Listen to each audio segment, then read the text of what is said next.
Hello, friends. Welcome to another episode of Lend Me Your Engineers. I'm Marissa, your podcast co host and co explorer of all things UCF engineering and computer science. We're kicking off season 4 with a very special guest today. But first, I want to introduce my co host, Margot Winnick. If you tuned into season 3, you know Margot well by now. But if you're joining us for the very first time, Margot is our media relations manager at UCF, and she does an amazing job of publicizing our college. Hey, Margot. Hey, Marissa, good morning. I'm thrilled to be joining you and help promote the amazing people at UCF College of Engineering and Computer Science. Good to have you with us again. And joining us today is the captain of all things UCF Engineering and Computer Science, the dean of the College of Engineering and Computer Science, Dr. Michael Georgiopoulos. Welcome to the podcast. Well, thank you for inviting me. I'm indeed Michael Georgiopoulos, Dean of Engineering and Computer Science. I'm glad to be here. Glad to have you. And if you haven't heard the news, CECS has hired a record 39 faculty who are joining the college this semester. We are strongly supporting the university's Institute for AI, which is home to 25 of our faculty, most of whom come from CECS and is led by Dr. Mubarak Shah. We also gained the School of Modeling, Simulation, and Training this past year, adding a 7th unit to the college. So what does this tremendous growth mean for our students and for our industry partners? Well, first of all, the faculty that we have recruited this past year, and actually in the last 3 years, are faculty that are coming in from a variety of institutions, some top 20 institutions in the nation. They are working on areas of research that are emerging areas of research. I would argue AI, semiconductors, aerospace, space. These are areas that are of importance not only to our university and our region, but also to the nation as a whole. And the faculty that we have recruited obviously are going to impact our students in a variety of ways. One of them is in the classroom, obviously, because they are going to be teaching courses that are related to their research. And then students are going to be exposed to these emerging areas of research.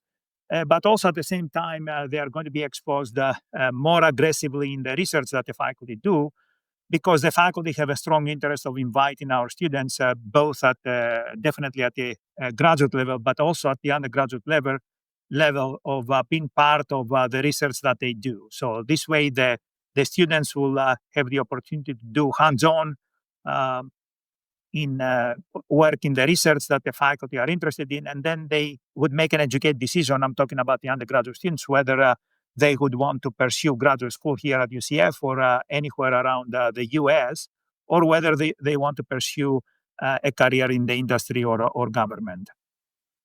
That's a lot for students to know about and think about as the school year is getting started. What exciting initiatives should they really pay attention to? Yes, I believe that Marissa has already mentioned one of the initiatives that has happened a few weeks ago. As you probably know, we have hired faculty in a variety of areas, priority areas for UCF. And one of the areas that we have hired a good number of faculty over the last 3 years is the AI area. And when I talk about AI, I mean, obviously the theory of AI, but also applications of AI in computer vision, natural language processing, robotics, and a lot of others. So we hired around 20 plus faculty in the area of AI. And these faculty have joined the faculty that were part of what we refer to as the Center for Research in Computer Vision to create what we call now the Institute of AI. The good thing about this institute is that they are starting with very good credentials of the faculty who are part of this institute. They are going to be located in the same place. They are going to be located in the UCF Global Building, which allows them a lot more opportunities to interact with each other and collaborate in research and in education. So I do believe that the students have an excellent opportunity with this Institute of AI to engage with faculty, not only in the classroom setting, but also outside the classroom setting in the research that I mentioned, that we provide opportunities for our students to get involved with our faculty. The other comment that I wanted to make about the AI Institute, it's not simply the 20 plus faculty that we have hired that do research in AI. There is probably another 30 plus faculty at UCF that do AI work. So I do anticipate that this institute will expand very quickly to include this faculty within their mix. So students will have the opportunity to interact with not only the faculty that we have recruited in AI the last 3 years, but also faculty who have been doing AI research for many, many years here at UCF. So, what is your vision for the College of Engineering and Computer Science over the next 5 years? Where are we headed next?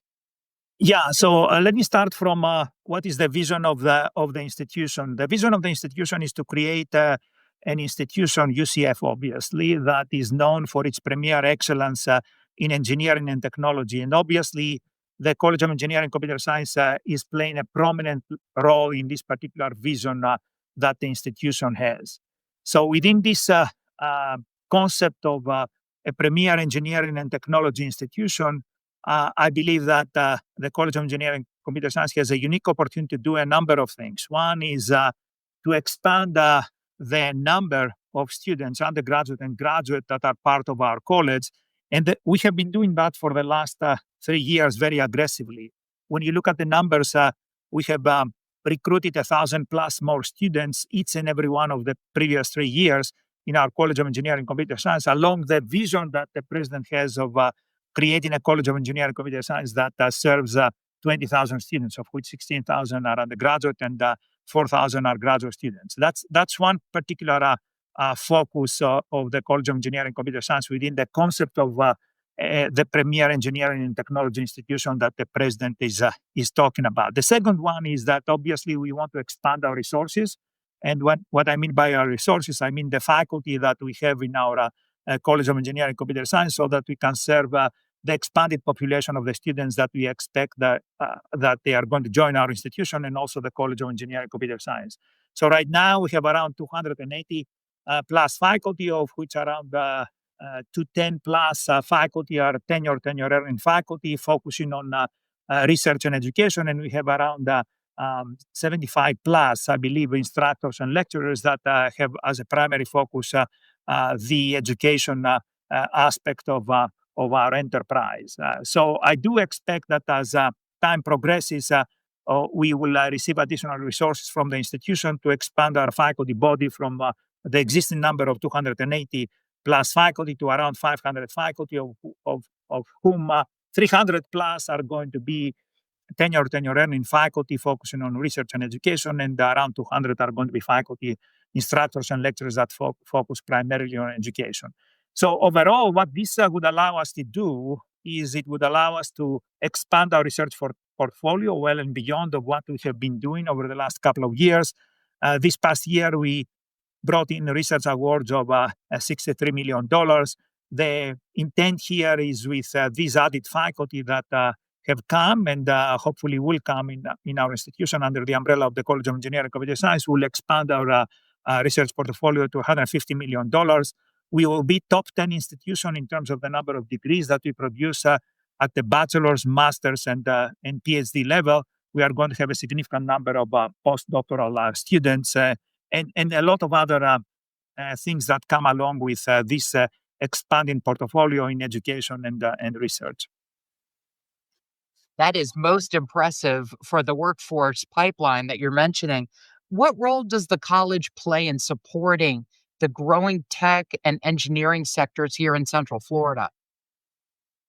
Yeah, so I don't know if you know, we have a very active and a very aggressive Dean's Advisory Board.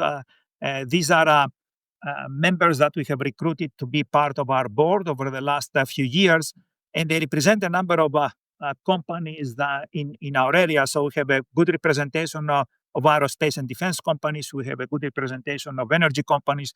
We have a good representation of entertainment companies, and also we have a good representation of companies that I refer to as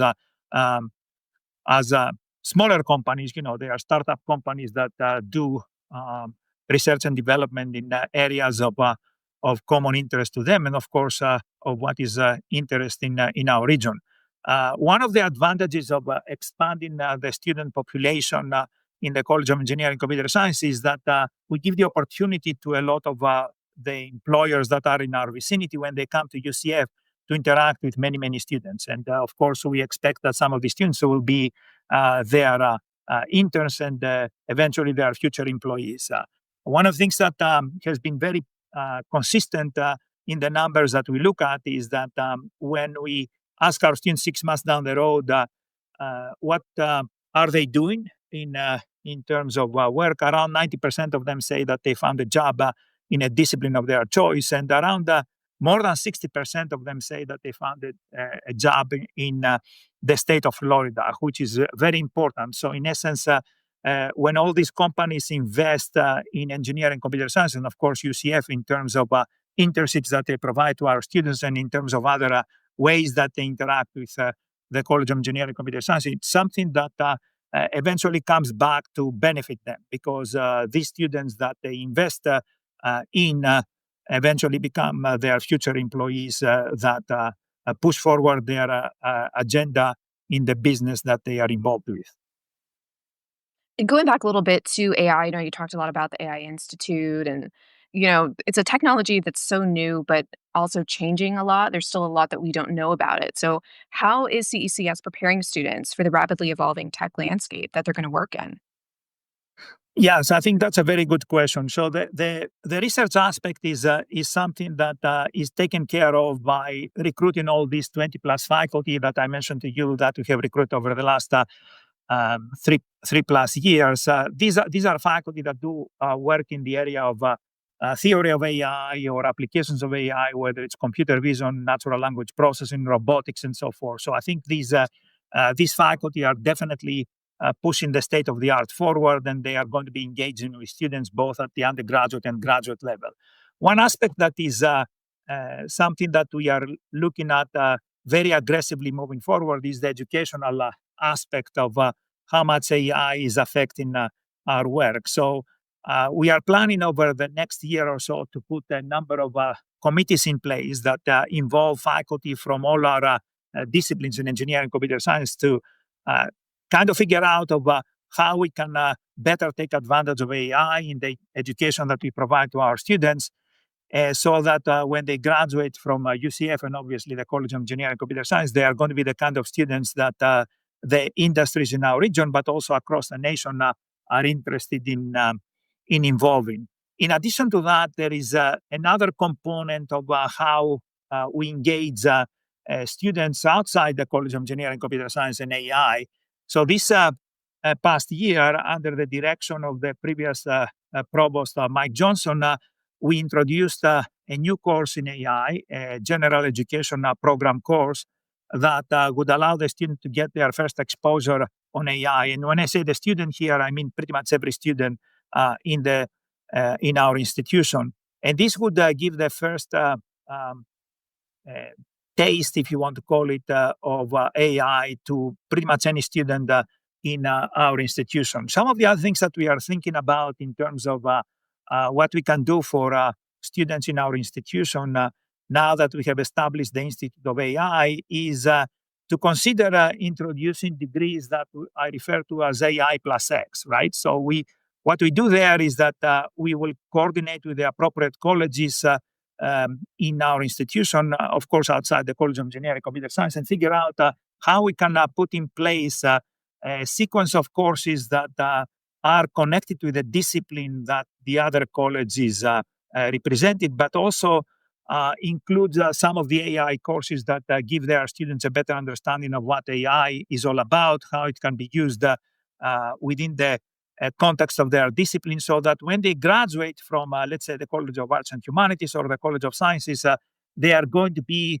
the individuals that the industry or the government wants to hire, because they not only have knowledge of their discipline, but they have a very strong knowledge of AI and how AI can be used within their discipline to accommodate some of the needs of their discipline. That is excellent. When it comes to thinking about, though, the faculty and research that's happening that's sort of cutting edge right here, what of that research excites you? Yes, definitely.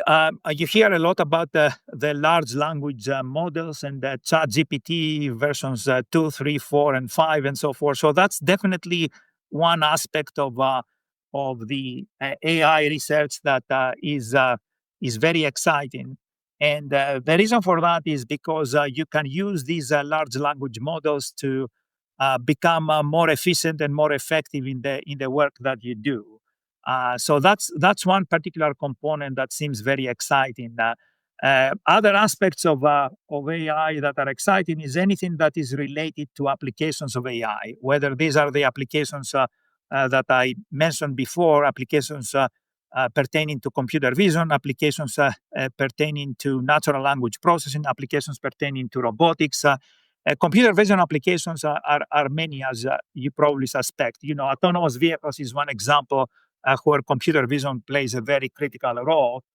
So I think, to me, that's definitely where a lot of excitement is lying now in terms of the usages of AI, and that's where I think that the direction is going in terms of the AI research that is happening right now. There are other aspects of AI that we need to be aware of. One of the things that you probably have heard more than enough is that um, are we able to explain the answers that AI is provide? The ability of AI to explain its answers is very important in some of the critical applications. Let's say in an autonomous vehicle application, or a surveillance application, or a military application. The people who are in the loop that are using the AI tools, they need to know why AI has provided answer A versus answer B, and so forth. So that's one aspect of AI that is important. Other aspects of AI is to be able to produce models that give you answers that correlate very strongly of how a human would respond in this particular situation. Um, so other aspects of AI is to be able to use the AI models in a variety of situations. When you have a lot of computing resources is one example. When you have fewer computing resources is another example. So sometimes you have to compromise accuracy for the ability to run the AI model in environments that are not so computationally rich. So all these things are important for AI researchers, and of course for the people who use AI for their own purposes. Really cool stuff. We have the most interesting research in this college. But let's switch gears for a second and chat about you. So, what inspired you to pursue a career in engineering and academia? Was there a light bulb moment that made you realize that this is what you wanted to do? Well, I come from Greece, as you probably know. There, you have to pass what we refer to as a national exam to be able to matriculate in an institution of your choice. So at the time when I participated in this national exam, there were 100,000 high school students who were interested to go to college, and the the country could accommodate only 10,000 of them. So one of the ways that these choices are made when you are in high school in Greece is that you make choices based on what you are good at. So I was always good in math and science, and choosing electrical engineering, which is my discipline of choice at the time, was made because obviously electrical engineering requires some strong knowledge of math and science. And at the time, electrical engineering was the most difficult discipline to get into in Greece. Um, so definitely, this is one of the ways that the decisions are made when I was in Greece. Based on your knowledge and your abilities, you make decisions of what you want to do and which direction you want to pursue in college. It took me a while, I have to admit, to um, better appreciate what STEM can provide to someone in their professional careers. And when I finished my undergraduate studies in Greece, I pursued a master's and PhD at the University of Connecticut, which gave me a better understanding of what we can do with the knowledge that we have of math and science. And then I came to UCF in 1986 to pursue my career as an academic. Um, Again, it's um, the STEM disciplines give you a lot of opportunity to get involved in technology, get involved in emerging ideas and emerging areas of research. And I think, to me, that's one of the most exciting parts of the job. And and it's something that kind of keeps you on your toes, allows you to connect in academia with um, people who um, are obviously younger than you. They come up with their own ideas of what they want to do. So the excitement is always there because of the interactivity that you have with a lot of young scientists and engineers, and also because technology changes very fast.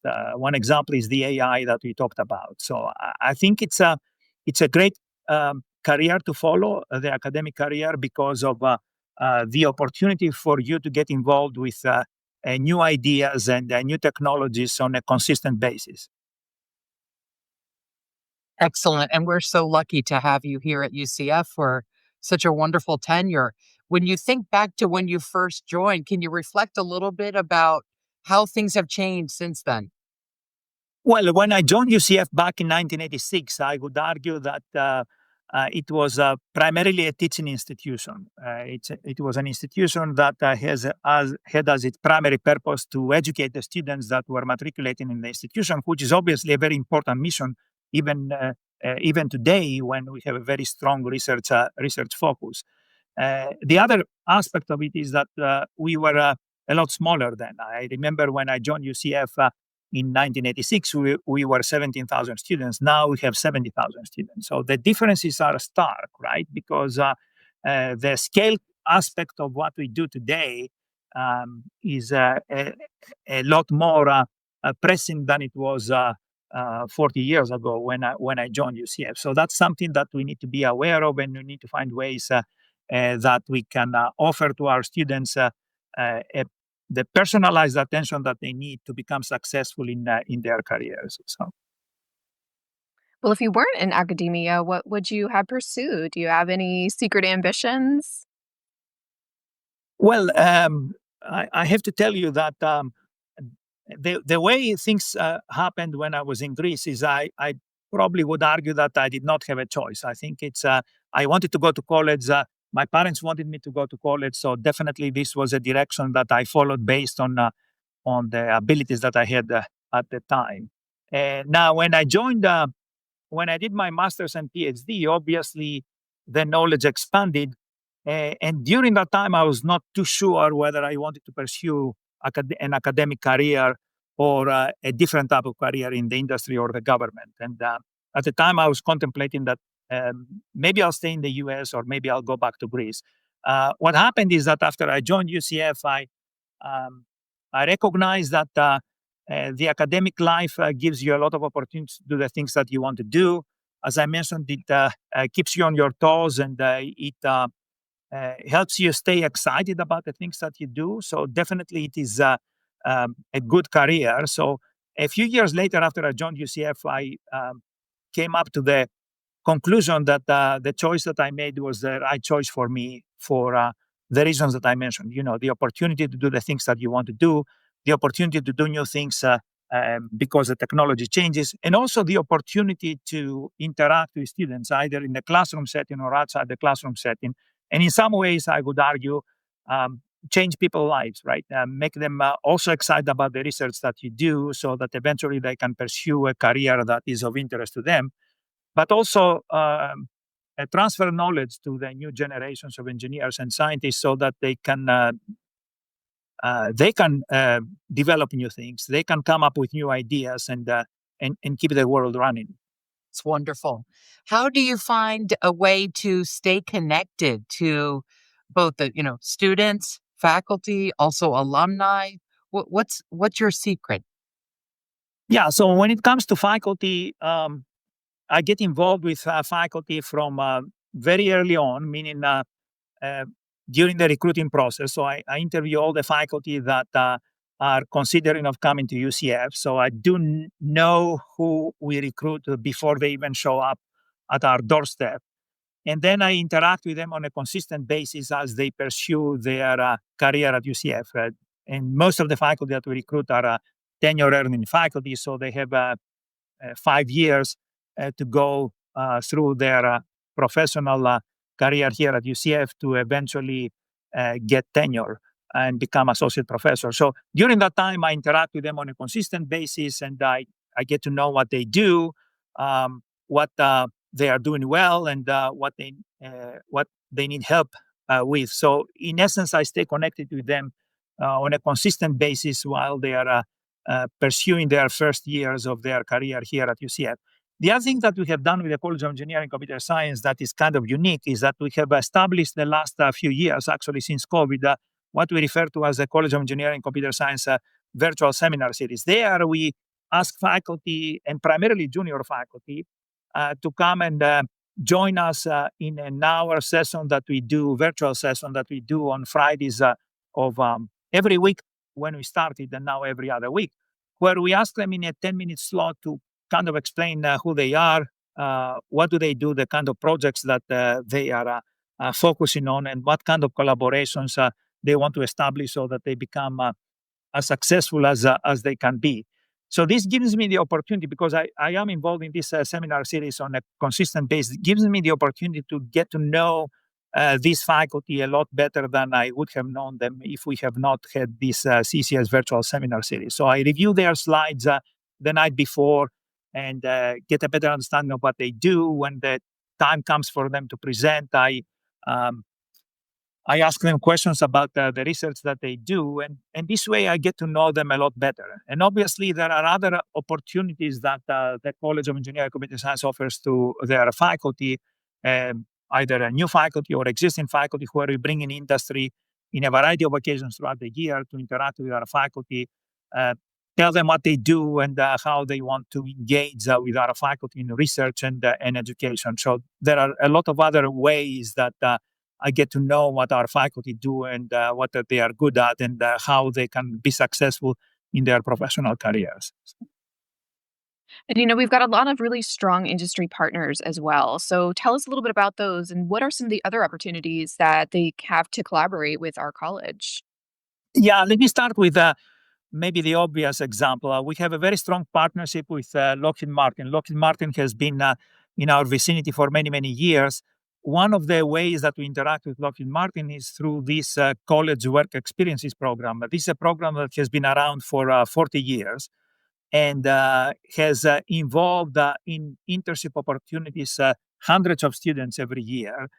So this allows Lockheed Martin to connect with our students on a consistent basis because these are year-round interns. Get to know them better. The interns have the opportunity to work on projects, real-world projects that are of interest to them. And as a result, when they come back to campus to take courses, they have a better and appreciation for the fundamentals that they are being taught in their classroom setting. And eventually, these interns not only gain a very valuable experience, but when the time comes for them to graduate, a good number of them receive employment offers from Lockheed Martin, or if this does not happen, they receive employment offers from other companies because they also do appreciate the internship experiences that they gain through this college work experiences program. That's one component of Lockheed Martin that allows us to interact with this company. The other component is the research component. So Lockheed Martin provides seed grants and contracts for some of our faculty that work in areas that are of interest to the company. And these contracts range between $500,000 to $1 million total on a yearly basis. And we do have a conference that we do once a year where the Lockheed Martin engineers and scientists come and see what these faculty that are involved in research that is of interest to them have done.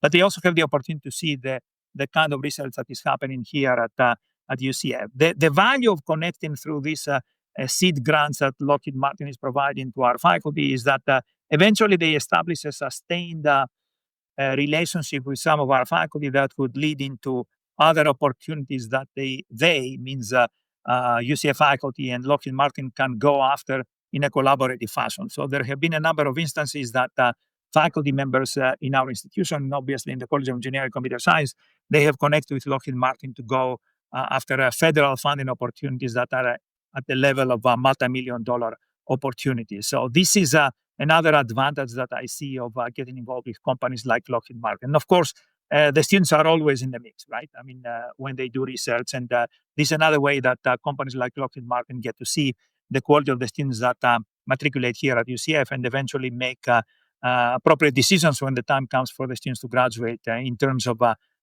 giving them employment offer opportunities or in other ways.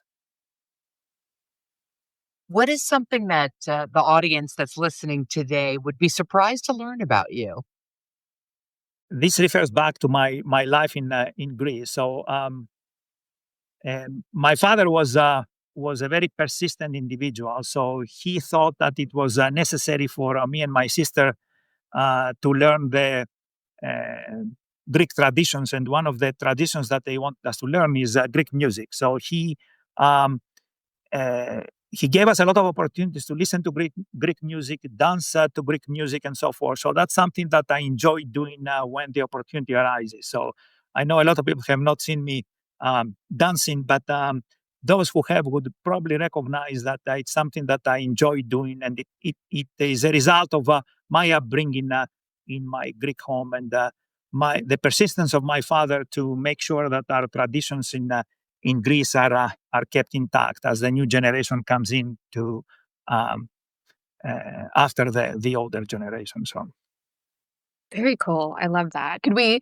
I know we're doing donuts with the dean. Could we do dancing with the dean at one point? well, I'm sure we can find some way to do that without me getting embarrassed. But that's another thing that my dad taught us, that once you do something that you are fond of and you are interested in doing, it doesn't really matter. You know, you don't have to be embarrassed about things that make you happy.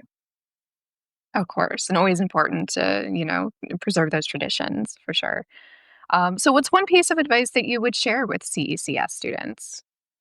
Yeah. So there are a couple of things that I would like to mention to them. One is pay attention to your academics, right? So I think it's important as you come to a large institution like UCF that you go to class, you listen to what the professors are lecturing in the class, you interact with your professors to make sure that you understand the concepts, and you do well in your courses. That's an important consideration. People do look at the GPAs of the students that graduate from our institution. The second comment that I would like to make is that take advantage of all the opportunities that UCF offers. UCF offers a lot of opportunities, especially College of Engineering Computer Science. For example, internships is one example that the College of Engineering Computer Science offers in higher numbers than maybe other colleges in our institution. So do take advantage of this. Interact with companies in the area as an intern because you are going to learn a lot of things through these interactions that will help you better understand what your discipline is all about, but also help you find a job when the time comes that to graduate. The third thing I want to mention is that um, make connections and make friends as part of your experience at UCF. I think one of the advantages that I see of being on campus and being on campus of a large institution like UCF is that you have the opportunity to interact with a lot of individuals, not only within your discipline, not only within the level of your discipline, but also with other individuals that are older than you, with other individuals that are in other disciplines. And this gives you a much wider perspective of what you're doing and how important it is and how does it fit in the bigger scheme of things. So these are the three things that I would mention to them. Pay attention to the academics, take advantage of all the opportunities that UCF has to offer, and make connections. And of course, when I talk about connections, I don't mean connections only with your peer students, which are very, very important, but also with faculty and other individuals that are present here at UCF. So, You mentioned a lot of good practical things for students to do. Is there any one thing that they should do before they graduate? yeah, I think I'm a great believer of giving back. So I think it's important for them to find ways before they graduate to keep connecting with the institution wherever they go, whatever they do. And the connectivity with the institution does not have to be financial only. So it can be, I want to donate my time to do things that other people did for me when I was matriculating at UCF. We have a lot of examples of how you can engage with our institution and our college by donating your time. The example that comes to mind is you can be a judge of a senior design project. Other examples that come to mind is you can be a mentor of some of the students who are interested to understand better of what you do and how you do it, and how you were successful in your professional career. So I think to me, staying engaged with UCF is one of the important things that you may want to consider as you are graduating from your institution. Absolutely. That's super important to stay engaged with us. Anything else you want our listeners to know about the college before we wrap up? I think the comment that I would like to make is that we are an exciting institution, and definitely we are an exciting college within our institution. So when you come to the College of Engineering and Computer Science, in addition to your interest of expanding your professional aspirations, whether you're a student or a faculty member, just keep in mind that the institution is moving in a direction that eh, helps you in your professional aspirations. So, for example, if you're a faculty member and you're part of you come as a junior faculty in our institution, the direction of where our institution is going to become an institution that is known for its premier excellence in engineering and technology is a direction that would help you as a faculty in terms of the things that you want to do in research and education. To me, that's very exciting. The context or the environment in which you operate and the direction that the institution is going, if it aligns with the direction of where you are going as an individual, is something that I think it's very important, and it's something that would help you in achieving your aspirations. Very good. Well, thank you for joining us today and helping us kick off season 4 of the podcast. Thank you so much. I appreciate the opportunity. Thank you. Absolutely. If you aren't already, please subscribe to Lemme Your Engineers on Spotify or Apple Podcasts. You can also listen in through the college's YouTube channel. Give us a follow at UCF CECS to connect with the college, and please connect with the dean on LinkedIn. He would love to add you to his network. We've got many other exciting guests lined up for the season, so stay tuned. Until next time.